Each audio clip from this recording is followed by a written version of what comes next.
Joshua, why do you love filmmaking? Filmmaking for me is my way of exploring the world. I don't see myself, as many filmmakers will say, as a storyteller. I see myself as an explorer, and it's my way of living my exploration of the most important questions that we face as human beings. Of all the billions of people on this planet, why do you get to make these two amazing films? Why do you think you were chosen? You were at the right place, the right time? No, I think I just, how does one, no, one just finds oneself in a situation, and we're all in situations that are of immense mystery and complexity and moral, actually facing terrible moral conundrums, enormous problems.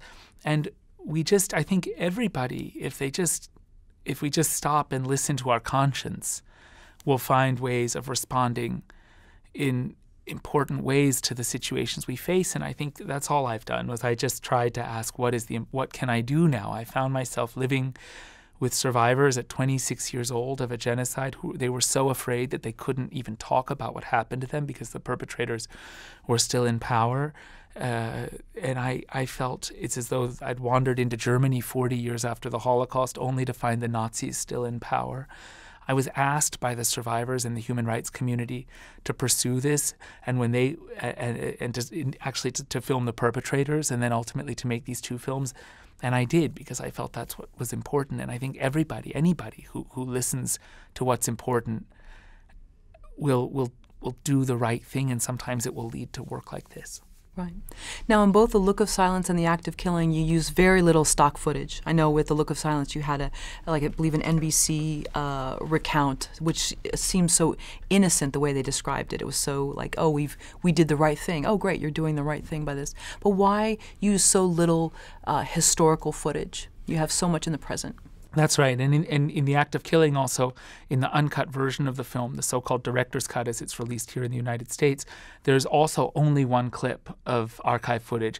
And it's interesting because it's a government propaganda film. And the clip chosen for The Look of Silence is deliberately chosen to mirror that. It's also propaganda, masquerading as the news. But actually it's an NBC clip that celebrates a genocide. And it's important. Those two clips are important because they reveal how lies have been told to create this present-day context of total impunity and even open celebration of atrocity. And the reason why there's no kind of more traditional use of historical footage, of archive footage, is because these films are not about what happened in 1965. These films are not historical documentaries about the genocide. These films are about impunity today and the lies that are told that constitute that regime of impunity.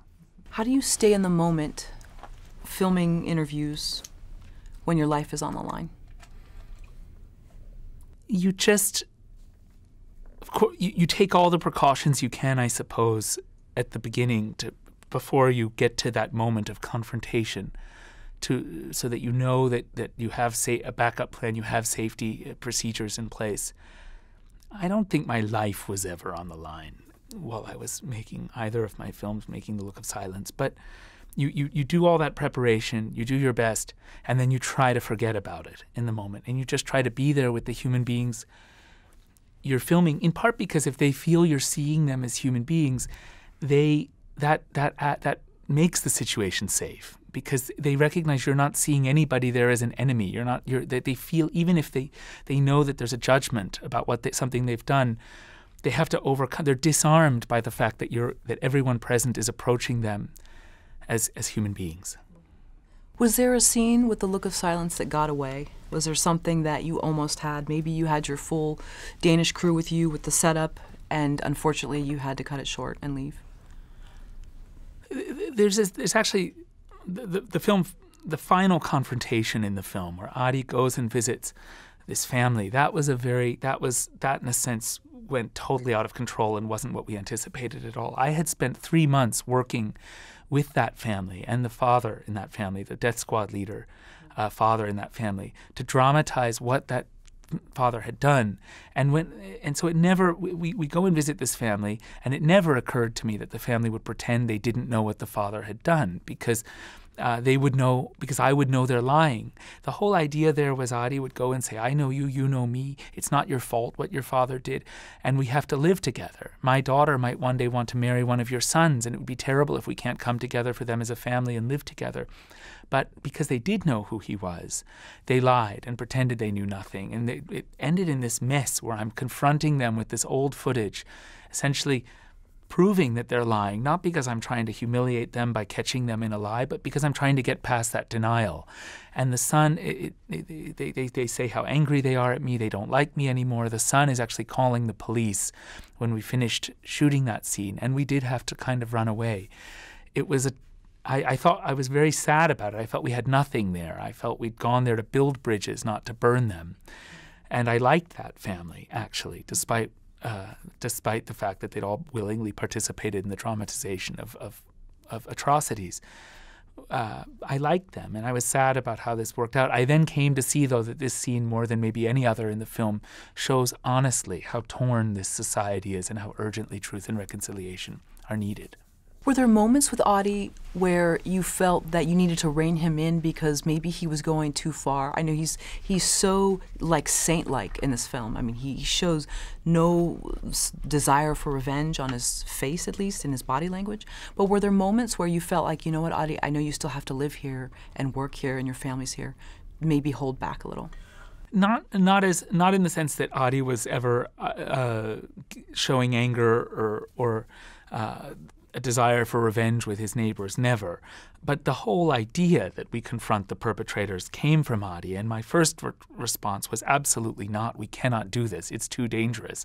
There's never been a film before. This is the first documentary film ever made where survivors confront perpetrators while the perpetrators are still in power.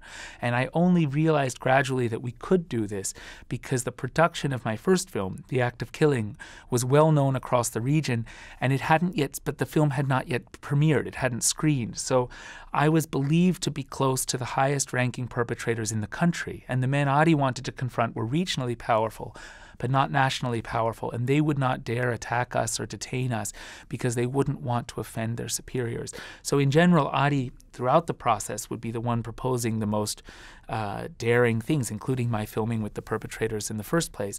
But never did he become aggressive and lead the situation to become explosive. That was never, it's just not who he is. And knowing that he's a gentle, empathic man was the kind of basis for my agreeing to take these journeys with him.